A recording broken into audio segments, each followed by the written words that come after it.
بونسوار، السلام عليكم. كي دايرين؟ لاباس عليكم؟ كي دايرين مع الوقت؟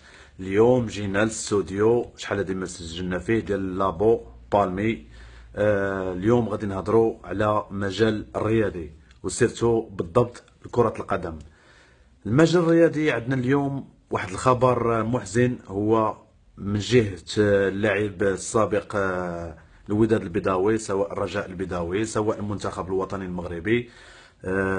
عبد الحق أيت العريف. عبد الحق أيت العريف، سمعنا واحد الخبر محزن بأنه بغى يدخل المغرب على أساس الوالدة ديالو مسكينة مريضة، وبغينا إن شاء الله المغاربة كلهم يتضامنوا معاه.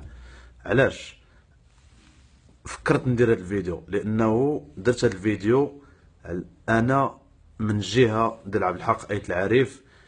مي كانت عندي 10 سنين، كنت ديك الساعه كل المغاربه كلهم عارفين القصه ديالي بانه ني بيغ ني ميغ، واني التربيه الثانيه هي درب سلطان.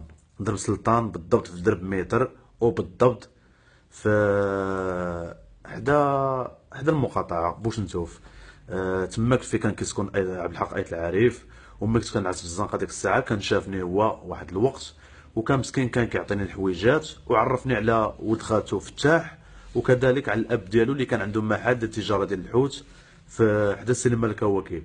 عبد الحق ايت العريف كان واحد الانسان طيب، الله عمره دار. وكنقول لكم التربيه الثانيه ديال الحياه ديالي هي عند العائله ديال ايت العريف. والناس راه انا كنتحمل هذه المسؤوليه ديال هذا الكلام هذا، لانه كاع ولاد بوش نتوف عارفين اني انا كنت مع عبد الحق ايت العريف، سيرتو درب متر.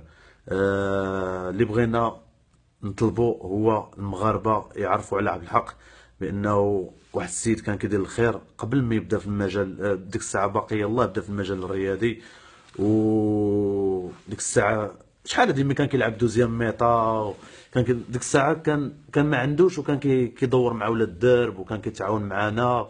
وسيرتو انا كان كيعطيني الحويجات، والوالد ديالو مسكين تا هو الا خدمت ولا ما الا منكت في الخدمه ولا ما خدمتش، راه داك المحل كنبات فيه.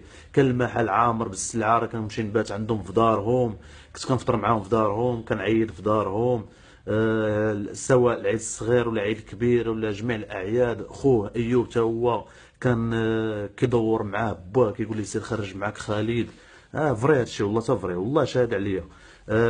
وحنا هاد السيد كان كيدير الخير مما كانش في حاله، كان كيدير الخير وكان كيدير مع الناس مزيان. وكانوا الناس عائله بسيطه، ماشي شي، كانوا عائله بسيطه مساكن، وكان عزيز عليهم الخير. وسيرتو مي زينب الله يشافيها، شحال مره كانت كطيب لي الغدا، وشحال مره في العيد. في العيد راه ما كنتش غادي نعيد معاهم، عيد الاخر ديال 2004 هي اللي قالت لهم جيبوه يعيد. هو عبد الحق ديك الساعه كيتسحابني، غبرت من درب سلطان. من ساق الخبار تا هو كاين، قال لهم ضروري خصو يجي. وفعلا كنت كنعيد معاهم شحال من حاجه، والله العظيم بالله قسما بالله. اذا هذا السيد علاش ما نضامنوش معاه؟ وكنا ان شاء الله نتمناو ننزلوا الديربي ان شاء الله في هذا الماتش هذا اللي جاي، نضامنوا معاه كاملين، ونخرجوا حتى حنا نضامنوا معاه. علاش ضمنا مع شحال من فنان، سعد المجرات كذا وكذا وكذا، هنا وهنا وهنا، ضمنا مع شحال من واحد. وواحد ولد بلادنا تا هو مسكين وكابر من ازيرو، ولا واحد الانسان كون راسو براسو، وبا تا هو مسكين ضحى باش يكون ولدو في واحد المستوى، لانه واخا الناس كانوا ما بحالهمش.